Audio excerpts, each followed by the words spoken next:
Chapter 1. The Test She Thought I'd Fail. My name is Ethan Carter. I was 28 years old, a software engineer, and for 6 years, Sophie Bennett had been the center of my world. Looking back, maybe that was my first mistake. For almost a year, something had felt different between us. The texts became shorter. The calls became less frequent. The smiles became forced. Whenever I asked if something was wrong, Sophie always gave me the same answer. "You're imagining things, Ethan. I'm not imagining that you're pulling away."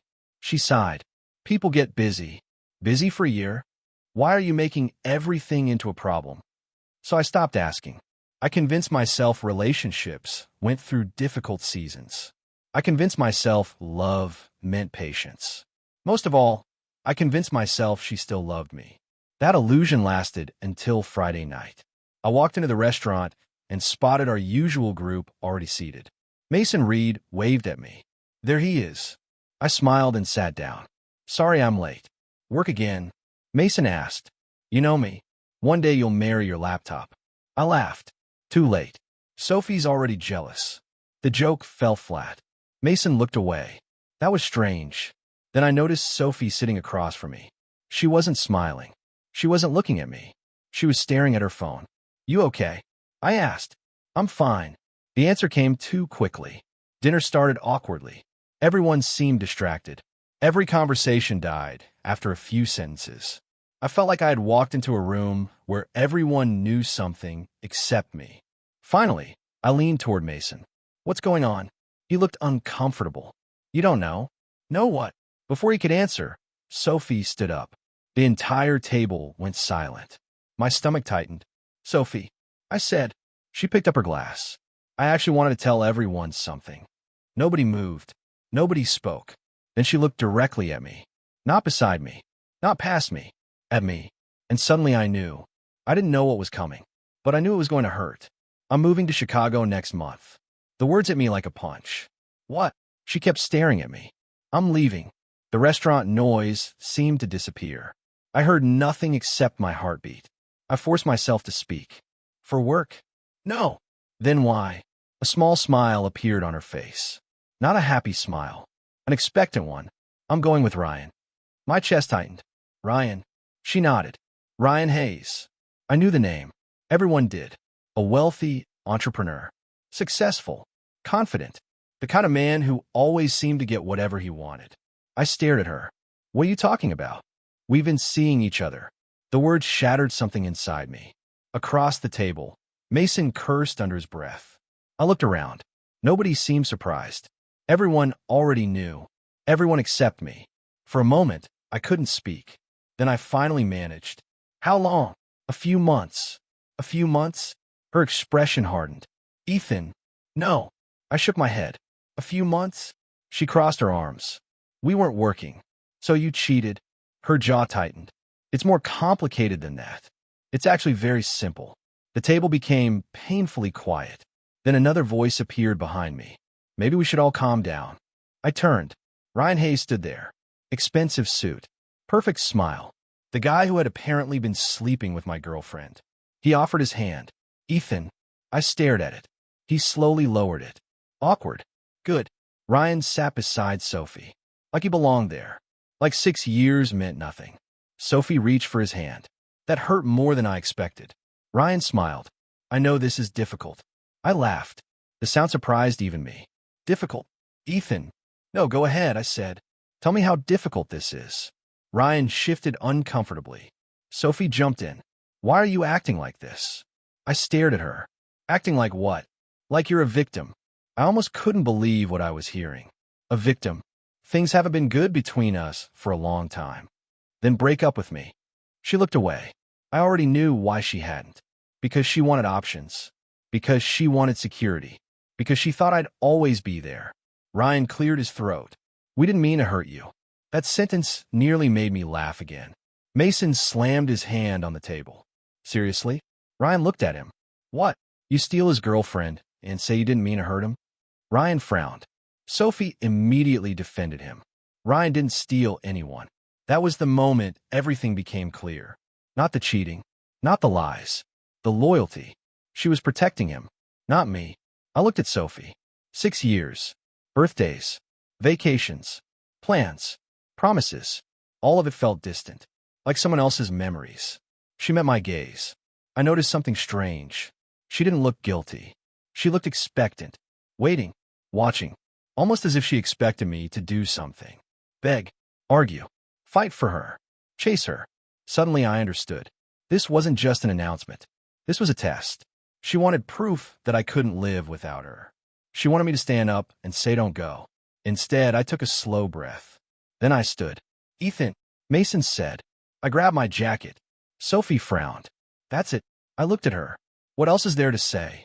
Her confidence cracked for the first time. You're just leaving? Looks like we're both leaving. I turned toward the door. Behind me, Sophie spoke again. Ethan.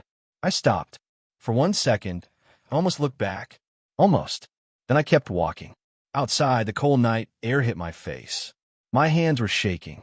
My heart felt ripped apart. But one thought repeated itself over and over. She wasn't shocked because I left.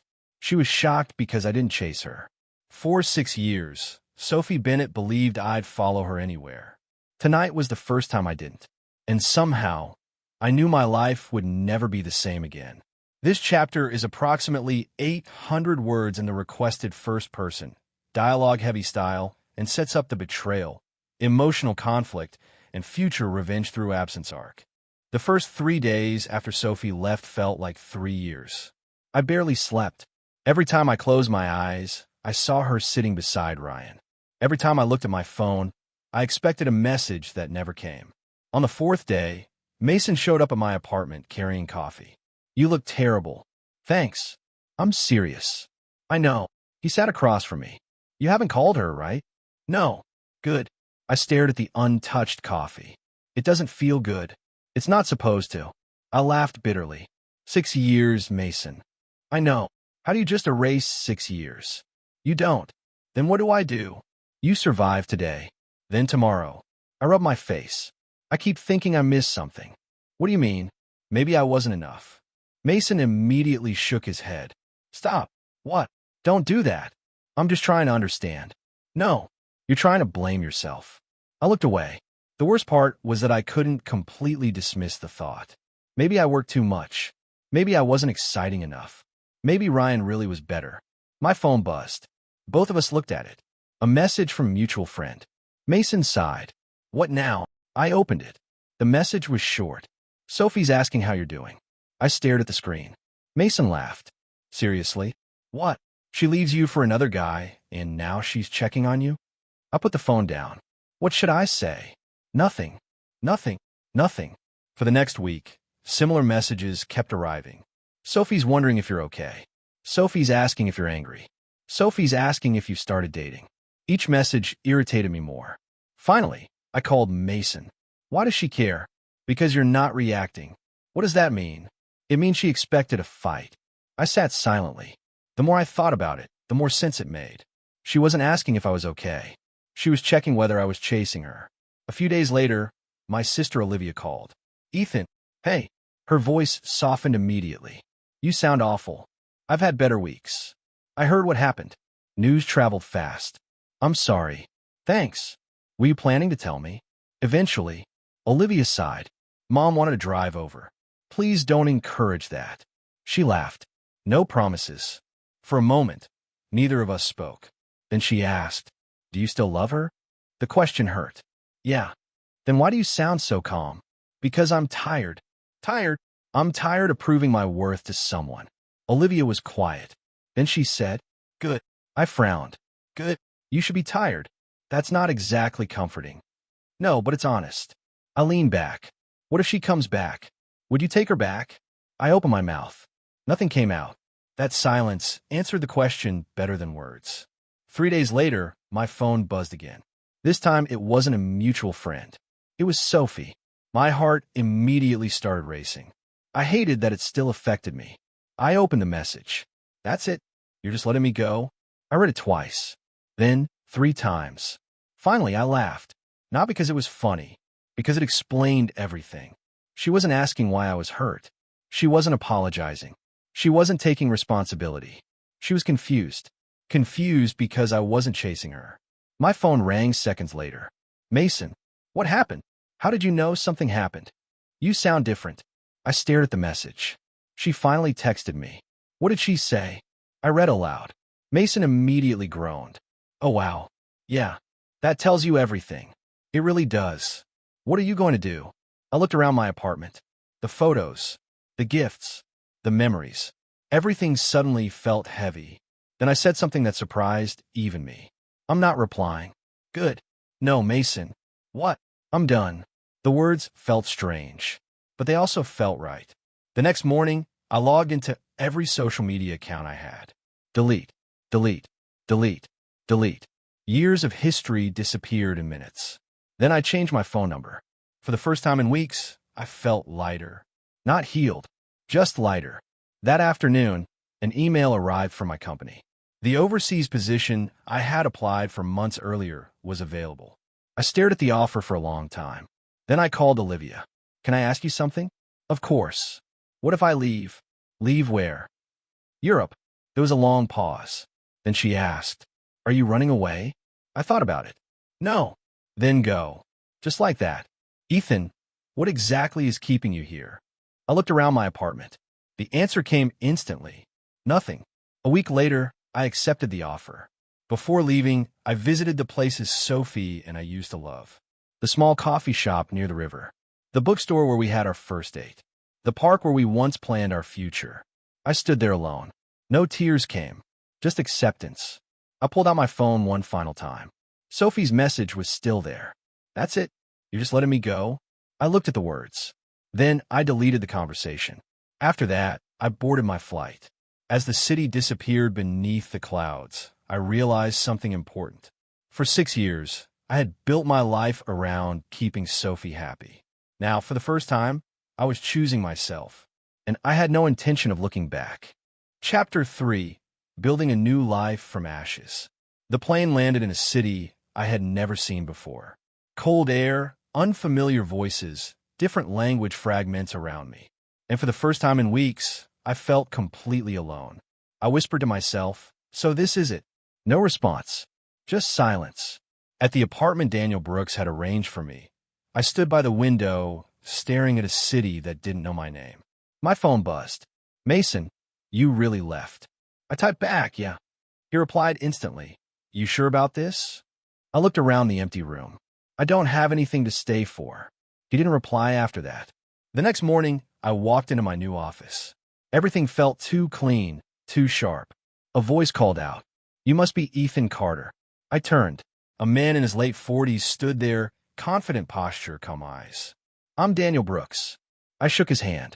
Nice to meet you. He studied me for a second. You look like someone who didn't sleep.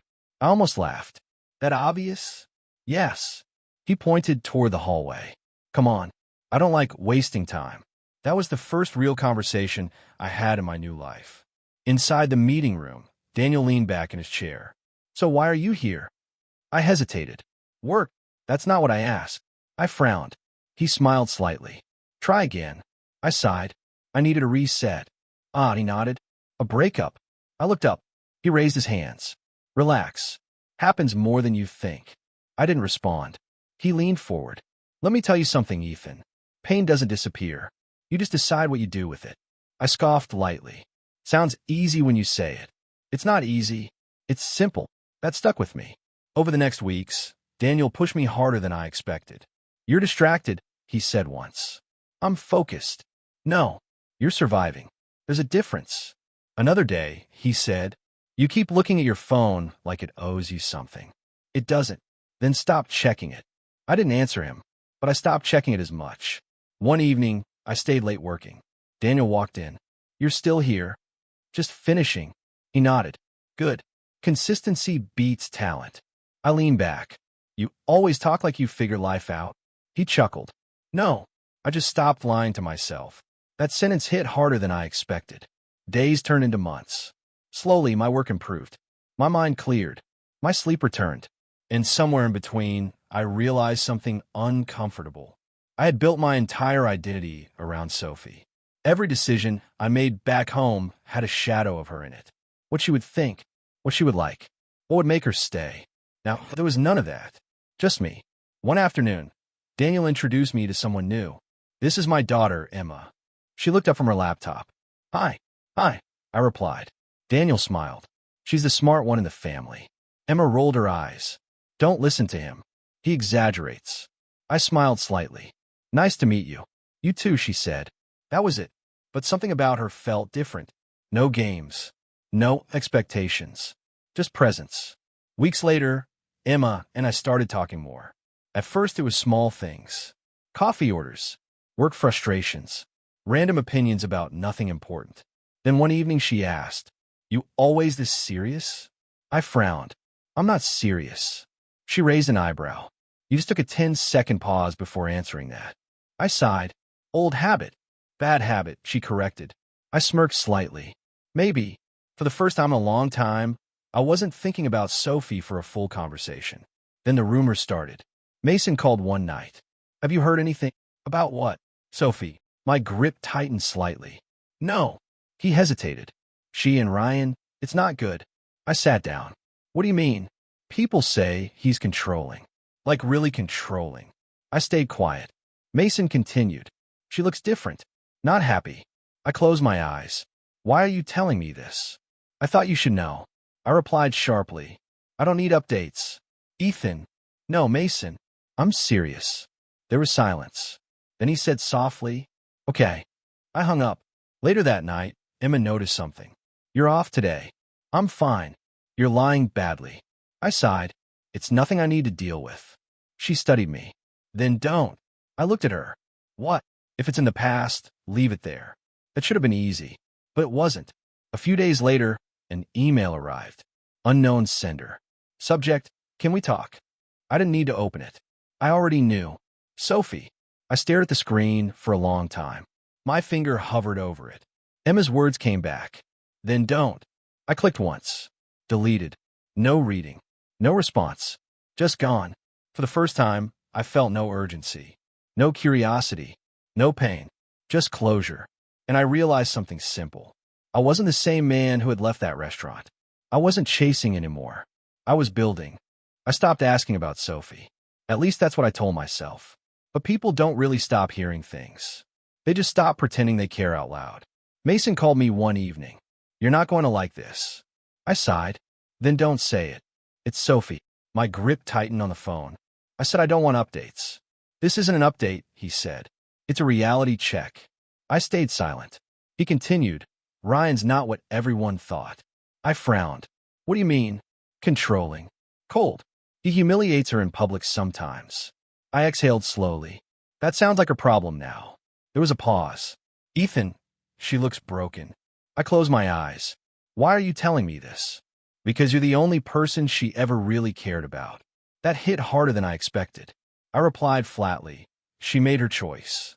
Mason didn't argue. He just said, okay, and hung up. A few days later, I ran into Claire Mitchell at a conference call. She wasn't someone I knew well, but she knew Sophie. She stared at me a little too long. You're Ethan, right? Yes. She hesitated. You left. I leaned back. That's one way to put it. She lowered her voice. Do you know what happened to her? I shook my head. Not interested. Claire frowned. That's not like you. I looked at her. You don't know me. That shut the conversation down quickly. But later, she messaged me privately. Claire, she's not okay. I stared at the message for a long time. Then I replied, I can't help her. She responded instantly. Claire, you already did more than you think. I didn't answer. At work, things kept improving. Daniel noticed it first. You're sharper. I'm just focused. He smirked. No, you're detached. Is that bad? Depends, he said. From what? I didn't respond. Instead, I worked harder. Emma noticed it too. One evening, she leaned on the office desk. You're quieter lately. I've always been quiet. She raised an eyebrow. Not like this. I sighed. People talk too much anyway. She smiled slightly. That's a depressing philosophy. It's an honest one. She tilted her head.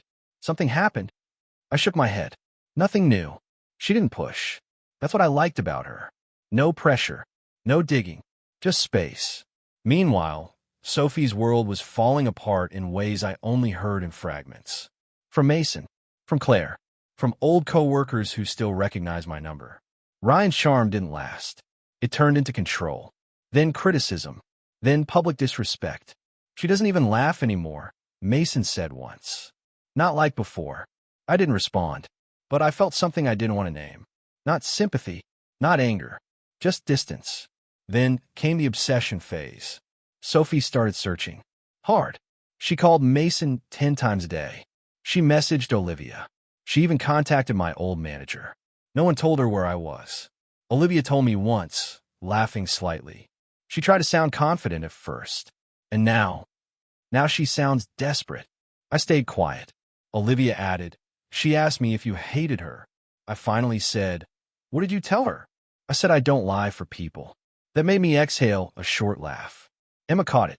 First real laugh I've heard in a while, she said. It wasn't that funny. Doesn't matter, she replied. It was real. One afternoon, Claire called me again. I think you should know something. I sighed. I don't want to hear it. It's important. I stayed silent. She continued. She's been trying to find you everywhere. She looked exhausted. I rubbed my forehead. Claire, why are you involved in this? Because she's my friend. And I'm what? Silence. Then she said quietly, you were the only stable thing in her life. That line stayed with me longer than I expected.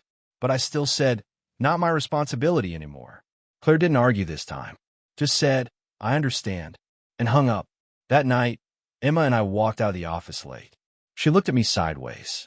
You ever feel like people don't really leave your life? I frowned. What do you mean? They just circle back when it suits them. I didn't answer immediately. Then I said, yeah, I know the type. She nodded. You look like someone who finally stopped letting them in. I looked ahead. I'm trying. She smiled. You're doing better than most. For the first time, I believed her. Somewhere far away, Sophie was still searching, still calling, still hoping the version of me she lost would come back. But I wasn't that person anymore. And the harder she searched, the more invisible I became to her world. Not because I was hiding, because I had already moved on. Chapter 5. The Ghost of Her Own Decisions. A year passed without me noticing how fast it went. Or maybe I just stopped measuring time the same way. Work filled everything. Sleep came easier. And Sophie became quieter in my mind. One evening, Mason called me out of nowhere. You sitting down? I frowned. Why would I be sitting down? Just do it. I leaned back. Okay. What happened? There was a pause. Sophie and Ryan are done. I blinked. Done. Public breakup. Big scandal. I sat up slightly. What kind of scandal? Mason exhaled. Ryan got exposed. Fake investments. Manipulation. The whole thing collapsed. I didn't respond immediately. Then I said, and Sophie? Lost everything she built around him. That sentence landed quietly. Not loudly. Just heavy. I asked, why are you telling me this? Mason hesitated. Because I thought you'd want to know. I don't, I said instantly. But after the call ended, I stayed still for a long time. That night, I got the first email. Unknown address. Subject, I'm sorry. I almost deleted it immediately. But something made me open it. I shouldn't have. It was long. Too long. Ethan, I know I don't deserve to write this. But I keep thinking about you. About us. About everything I destroyed. Ryan wasn't what I thought. I was wrong. I left you thinking I was chasing something better. But I lost everything real. I read it twice. Then I closed it. Not because I was angry, but because I didn't feel anything I expected to feel. No rage. No heartbreak. Just distance. Like I was reading about someone else's life. Emma noticed something that week. You're quiet again, she said during lunch. I'm always quiet. She smiled slightly. No, this is different quiet. I sighed. Just work stuff. She leaned forward. That sounds like a lie. I looked at her. You always this direct? Only when people are avoiding things. I smirked. Then I must avoid a lot. She nodded. Correct. That made me actually laugh. It surprised even me. Later that evening, Daniel walked in my office. You're improving, he said. I've been improving for a while. No, he replied. Now you're stable. I looked up. Is that good? It's necessary, he said. Before anything else. I leaned back. Anything else? He gave a small smile. Life doesn't stop at recovery, Ethan. I didn't answer, but the words stayed. Over the next weeks, the emails increased. Sophie didn't stop at one. She wrote memories. Apologies. Fragments of our past. Ethan, Do you remember the River Cafe? Ethan, do you remember when we planned our future? Ethan, I miss who you were. Each message should have hurt, but it didn't. It just felt distant, like someone tried to reach a version of me that no longer existed. One evening, Emma and I stayed late again. She looked at me over her laptop. You ever respond to those emails? I froze slightly. You saw that. I noticed things, she said. I sighed. No. Why not? I thought about it. Then said, because I'm not there anymore. She nodded slowly. That's healthier than most people I know. I glanced at her. You make it sound easy. It's not, she replied. It's just honest. That word again. Honest. It kept coming up in my life now. Not like before. Not like Sophie. No tests. No expectations. Just clarity. A few days later, Mason called again. She's not doing well, he said. I exhaled. Mason. I know, he interrupted. I shouldn't be telling you. Then don't. But I feel like you should know she's really trying to reach you. I tightened my grip on the phone. Why? Because she thinks you're the only person who can understand her. I laughed once. Not bitter. Just empty. That's not how it works anymore. He didn't reply.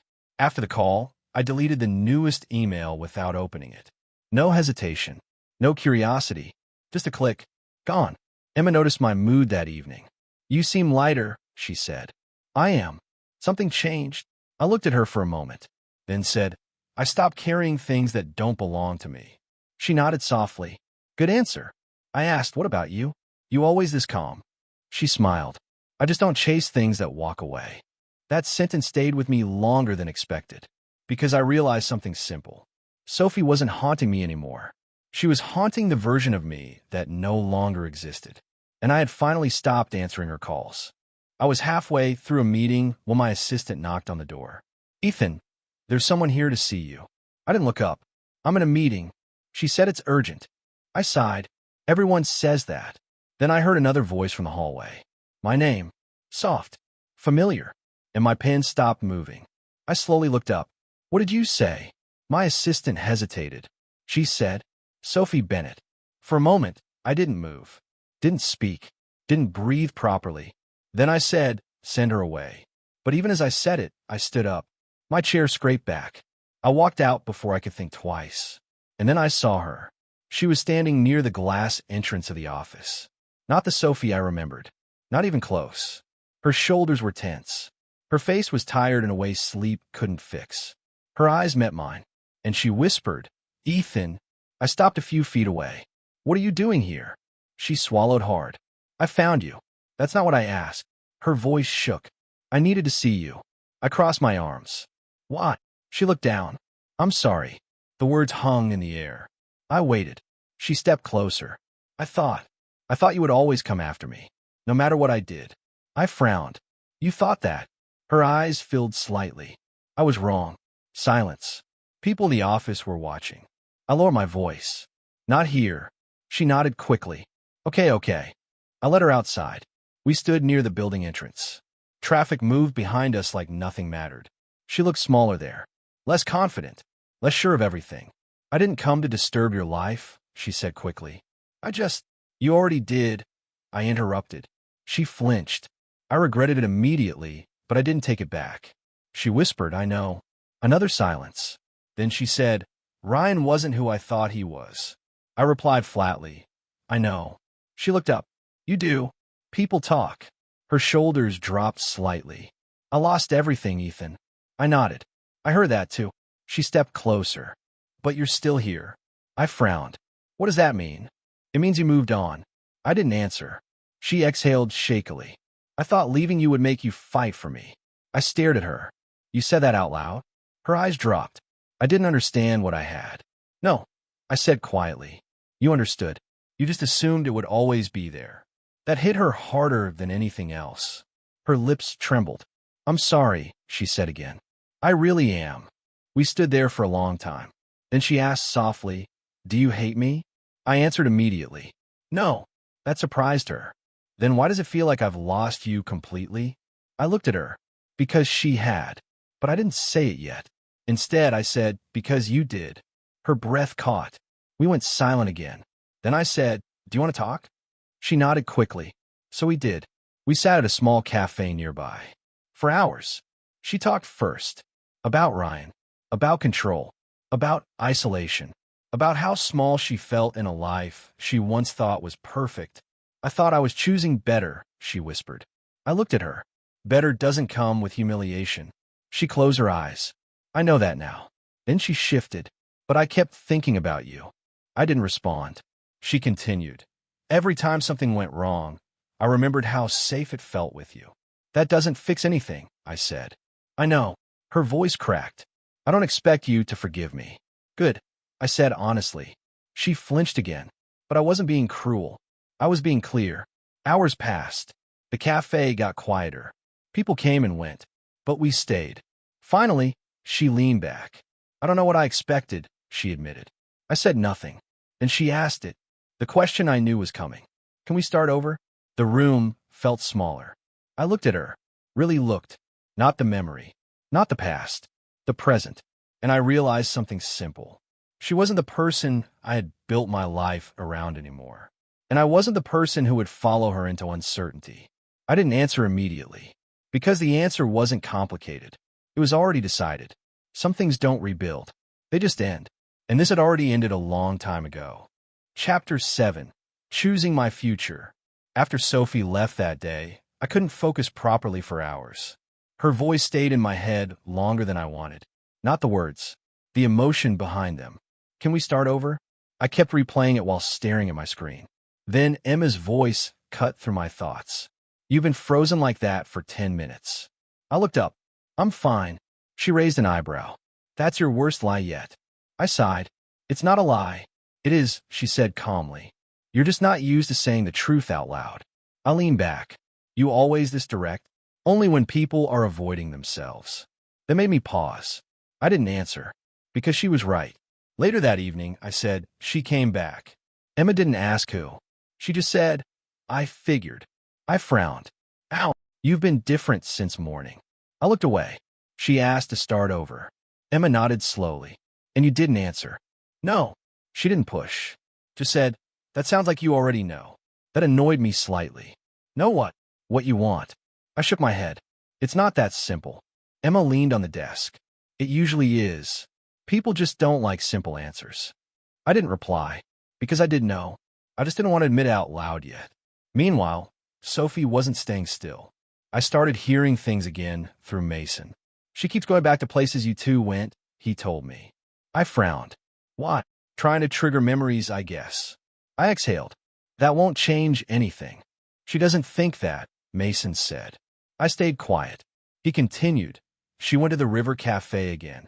I froze slightly. Mason noticed. Yeah, the same one. I said flatly. That was a long time ago. Not for her, he replied. Then he added, she's not doing well, Ethan. I tightened my grip on the phone. I can't fix that. I know, Mason said. But she thinks you're the only thing that can. That line stayed with me longer than I expected. Days later, Sophie showed up again. This time outside my office. Emma noticed her before I did. Is that her? She asked quietly. I looked up, and there she was, standing near the entrance, trying to look composed. Failing. I walked outside. What are you doing here again? She stepped forward quickly. I just needed to see you. You already did. Her voice shook slightly. I thought maybe things would feel different. They are, I said. She flinched. Because of her? I didn't respond. Emma had followed me outside, but stayed a few steps back. Sophie noticed her immediately. Who is that? I said, someone who doesn't complicate things. That hurt her. I could tell. She looked down. I miss when we didn't feel like strangers, she whispered. I replied honestly, we were never strangers. You just stopped recognizing me. Silence hit between us. Heavy. Uncomfortable. Then she said, I keep trying to fix it. You can't fix time, I said. Her eyes filled slightly. Do you even feel anything when you see me now?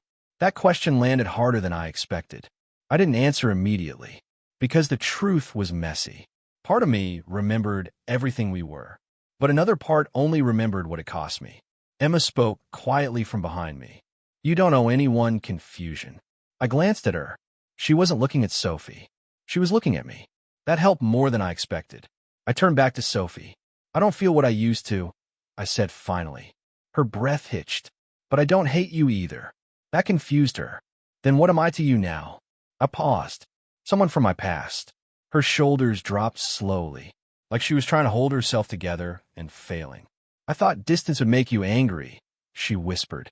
It didn't, I said. It made you gone. That silence after my words was different. Heavier.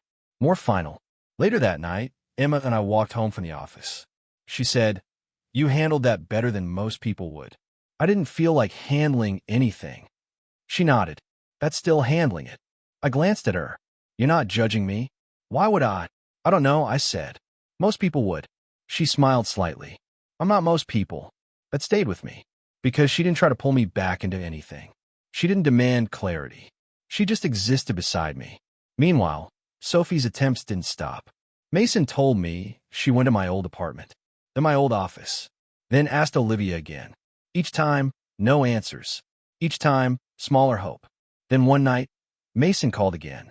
"She cried today," he said. I closed my eyes briefly. "Mason." "I know," he interrupted. "I'm not asking you to fix it." "Then why are you telling me?" "Because she finally said it out loud." I frowned. "Said what?" "That she might actually lose you forever." I stayed silent, because that part was finally true. And somewhere deep inside, Sophie realized it too. Not because I said it, but because I stopped becoming someone she could reach. Chapter 8. Karma arrives without revenge. I stopped asking about Sophie completely. Not because I forgot, but because it stopped feeling necessary. Life kept moving anyway. At work, Daniel called me into his office one morning. "You're ready." I looked up. "Ready for what?" "The launch." I frowned. "That project." He nodded. "It's yours now." I hesitated. "That's a lot of responsibility." He smirked. "You've handled worse." That made me almost laugh. "Not sure that's comforting." "It's honest," he replied. Later that day, Emma leaned against my desk. "You look different today." "Good or bad different?" "Stable different," she said. I sighed. "That again." "It's a compliment," she said. I glanced at her. "You have a strange way of giving compliments." She smiled. "You're welcome." Meanwhile, I started hearing Sophie's name less. But when I did, it wasn't the same story anymore. Mason called me one evening. "She's struggling," he said. I leaned back. "That's not new." "No," he admitted. "But this is different." "Different how?" "She's losing her reputation." I frowned. "Explain." "People are talking. About Ryan. About her choices. About how she treated people." I stayed silent. He continued. "Claire finally confronted her." That made me pause. "About what?" "About you." I rubbed my forehead. "Why does this keep coming back to me?" "Because she can't escape it," Mason said. I didn't respond. He added quietly, "She thought people would forget." "They don't," I said simply. At the office, things moved fast. Our launch day arrived. The entire team was tense. Emma walked in with 2 coffees. "You look like you haven't blinked in an hour," she said. "I probably haven't." She handed me one. "Drink." I did. Then Daniel entered the room. "Showtime," he said. The presentation started. My voice stayed steady. My hands didn't shake. For the first time in a long time, I wasn't thinking about Sophie at all. Just the work. Just the future. When it ended, the room erupted. Clapping. Smiles. Relief. Daniel nodded at me. "You did it." I exhaled. "We did it." He corrected me. "No. You let it." Emma smiled from the side. "Not bad," she said. I smirked. "High praise." She nodded. Rare occasion. Later that evening, I got an email from headquarters. Subject, global recognition. Daniel read it aloud in his office. "This project is going international." I blinked. "Seriously?" He smiled. "Seriously." Emma leaned in the doorway. "That's huge," she said. I didn't know what to say, so I just nodded. But inside, something shifted. Not pride. Not shock. Just clarity. I was building something real. Something that didn't depend on anyone else. Meanwhile, Sophie's world was collapsing in a quieter way. Not dramatic. Not loud. Just slow. Mason told me she lost a major social circle. Claire stopped defending her publicly. And Ryan disappeared from the picture entirely. She thought she was choosing up, Mason said once. I frowned. What does that mean? She thought she was upgrading her life. I exhaled. People don't upgrade humans like products. Yeah, Mason said. She's learning that now. One evening, Claire messaged me directly. I almost didn't open it, but I did. Claire, she finally understands what she did. I stared at it, then replied, understanding is late. She responded quickly. Claire, she didn't know how to value you until you were gone. I didn't reply, because that sentence didn't change anything. At home, Emma and I walked after work again. She looked at me sideways. You ever think about going back? I stopped walking slightly. Back where? She shrugged. Past life. Old habits. Old people. I shook my head. No. She studied me. That was fast. I already went back once, I said. In my head. It didn't help. She nodded slowly. Good answer. I asked, why do you ask? Just checking, she said. People like you usually get pulled back. People like me? People who care too much at some point, she said. I looked ahead. Not anymore. She smiled slightly. That's the difference. A few days later, Mason called again. She said something, he told me. I sighed. What now? She said losing you wasn't a breakup. I frowned. What does that even mean? She said it was permanent. I didn't respond immediately. Then I said, she's right. There was silence. Mason asked quietly, does she know you don't care anymore? I thought about it, then answered honestly, I think she does. Because that was the real punishment. Not anger. Not revenge. Not confrontation. Just absence. Sophie expected me to come back in some form. But I didn't. And slowly, painfully, she realized the truth. Losing me wasn't a moment. It was the consequence she had to live with.